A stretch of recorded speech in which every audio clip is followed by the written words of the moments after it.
Yeah కుక్షి వివరే కృత్వా స్వయం రక్షతి సర్వతః నమామి జననీం దేవీం పరాం ప్రకృతిరూపిణీం కృచ్ఛేణ మహతా దేవ్యా ధారితోహం యథోదరే తత్ప్రసాదాత్ జగద్దృష్టం మాతర్నిత్యం నమోస్తుతే పృథివ్యా యాని తీర్థాని సాగరాదీని సర్వతః వసంతి యత్ర తాం నౌమి మాతరం భూతిహేతవే. మాతృదేవో భవ పితృదేవో భవ. ఇప్పుడు మనము ఏప్రిల్ నెల 2026 సంవత్సరంలో ఈ ద్వాదశ రాశుల వారికి గోచార ఫలితాలు ఏ విధంగా ఉంటాయి అనేది మనం సశాస్త్రీయంగా తెలుసుకునేటటువంటి ప్రయత్నం చేద్దాం. మీనరాశి వారికి ఏప్రిల్ నెల 2026 సంవత్సరం గోచార ఫలితాలు ఏ విధంగా ఉన్నాయో సశాస్త్రీయమైన పద్ధతిలో మనం తెలుసుకునేటటువంటి ప్రయత్నం చేద్దాం. ఇక్కడ జన్మంలోనే శని, అలాగే రవి 14 రోజుల పాటు అక్కడే ఉంటున్నారు. తదుపరి ద్వితీయ స్థానంలో అటువంటి మేషంలో ప్రవేశించి అక్కడ ఉంటున్నారు. కాబట్టి ఆరోగ్యం దెబ్బతింటుంది. దీన్ని తనుభావం అంటారు. కాబట్టి ఆరోగ్య విషయంలో కొంచెం ఇబ్బందులు కలిగిస్తాడు. ఇక్కడ శుక్రుడు 2 స్థానాలలోనూ పూర్తి వ్యతిరేక ఫలితాలే ఇస్తాడు. ఇక కుజుడు నెలంతా ఒక 2 రోజులు తీసేయండి, జన్మంలోనే ఉన్నాడు, యోగకారకం కాదు ఏమండి. అలాగే 2 రోజులు వ్యయంలో ఉన్నాడు, అది యోగకారకం కాదు. అలాగే ఇక బుధుడిని తీసుకుంటే బుధుడు జన్మంలో ఒక 21 రోజుల పాటు జన్మంలోను, ఒక 9 రోజుల పాటు వ్యయ స్థానంలోనూ ఉన్నారు. అంటే అత మీకు బుధుడు కూడా ఏమాత్రం అనుకూలుడు కాదు. ఈ విధమైన పరిస్థితి ఉంది. ఇకపోతే 6వ స్థానంలో కేతు ఒక్కడు మీకు అనుకూలమైన ఫలితాలు ఇస్తూ ఉన్నాడు. పూర్తి అనుకూలంగా ఆయన ఫలితాలు ఇచ్చేవాడు ఈయన ఒక్కడే కనబడుతున్నాడు.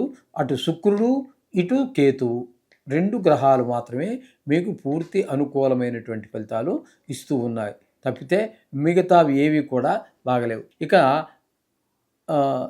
ద్వితీయ తృతీయ స్థానాలలో శుక్రుడు అనుకూలమైన ఫలితాలు ఇస్తాడు. గురువు చతుర్థంలో ఉన్నారు, అనుకూలమైన ఫలితాలు ఉండవు, సుఖశాంతులు ఉండవు. అక్కడ భూమి గృహం ఇత్యాది విషయాలు, వాహన విషయాల్లో కొన్ని ఇబ్బందులు ఉంటాయి.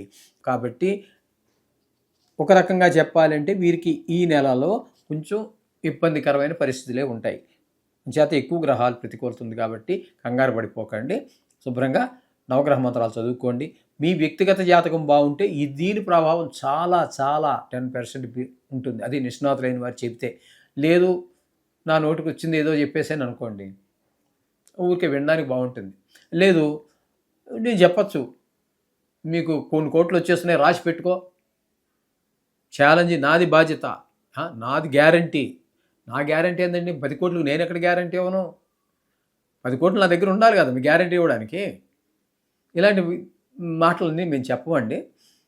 అంచేత ఇలాంటివి మిమ్మల్ని భయపెట్టడం కానీ మిమ్మల్ని సంతోషపెట్టాల్సిన పని లేదు. శాస్త్రం ఈ రాశి వారికి ఏం చెప్తోంది, ఏ రాశి వారికి ఏం చెప్తోంది శాస్త్రం, అంతవరకే చెప్పడం జరుగుతుంది. అది మీరు జాగ్రత్తగా ఫాలో అవ్వండి. ఏదంటే అది విని దానికి ఎవరో చెప్తాడు, దానికి నన్ను ప్రశ్నిస్తారు మీరు ఫోన్ నెంబర్ ఇచ్చాం కాబట్టి కింద. దానికి నేను ఏ సమాధానం చెప్పాలండి?